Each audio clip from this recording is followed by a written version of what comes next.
We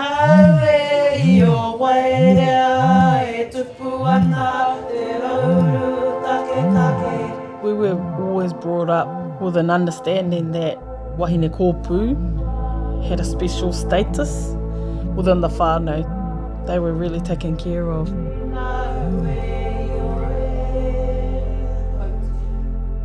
Our wānanga that we are currently running I roto I Te Tai Tokerau whānui, ko Ngā Wānanga o Hine Kōpū. Ngā Wānanga o Hine Kōpū. It's a 2-day wānanga that's based on mātauranga Māori.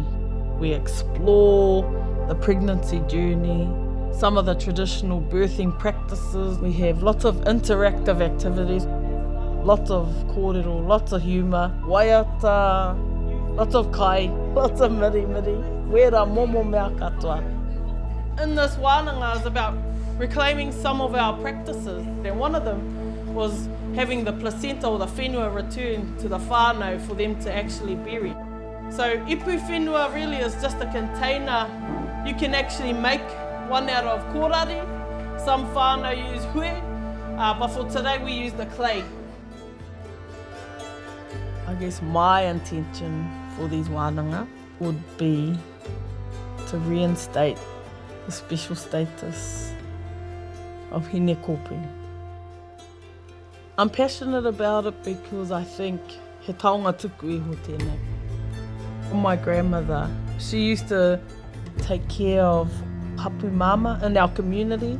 She was actually passing that knowledge on to us without us even knowing that's what she was doing.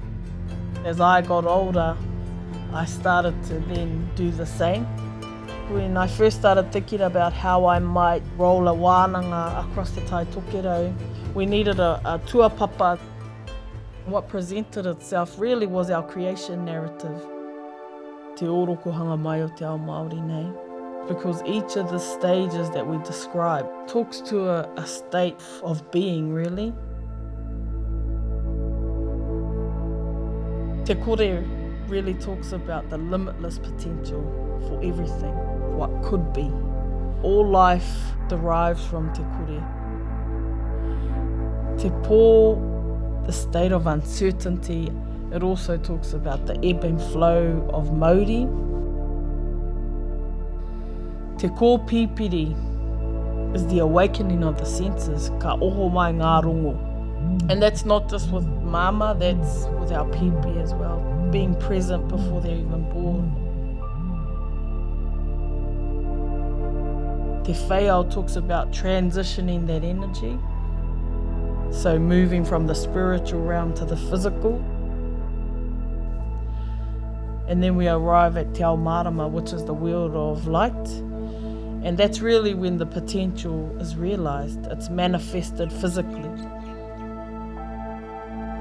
Te hewa Māori ora is about being infused with the essence of life. And all of the possibilities that life presents. And so this is our contribution to the continuation of whakapapa and investing in what those legacies are that you will leave as tupuna o a popo. Even if whānau haven't heard it before, they definitely resonate with the kōrero at a deeper level.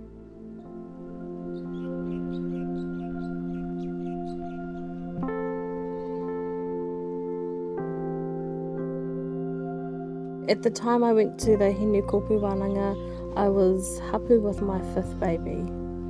Every experience has been different, but this one more so because I had just lost my son, Leonardo. His death was sudden, and falling pregnant 6 months after my son had passed away. And I'm thinking, oh, what? I've just lost a baby, now I'm hapū again.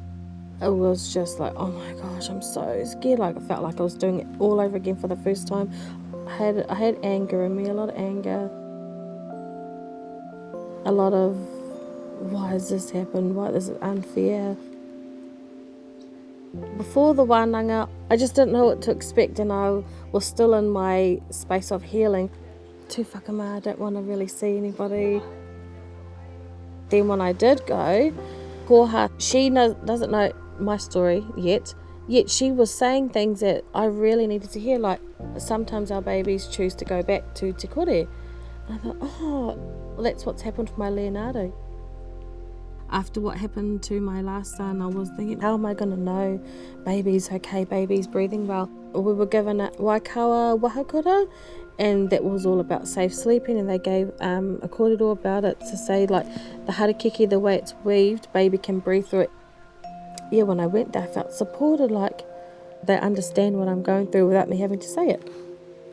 And Koha spoke about, well, your hapū, you need to watch about how you think, your emotions, turn these negatives into positives, because what you're thinking, what you're going through, your feelings, it projects onto baby, and you don't want baby to be born that way. So I'm thinking, yes, okay, I need to relax myself. I need to get rid of these fears. I just need to know everything's going to be okay. I believe the greatest change in Tessa after attending the Wānanga was self-determination. She's now determined to be successful, to achieve. Totally different person. It's been a real healing process for her. The program has really supported her as a mama, but what it means for her as a Māori wāhine, I think that's enlivened something in her. Beautiful to see that, and it's the program that's helped facilitate that for her. The stories like Tessa's definitely just remind me that this is the mahi. I think there's a real desire for our whānau to reconnect with that deeper self. I think there's a real desire to know more about te ao Māori.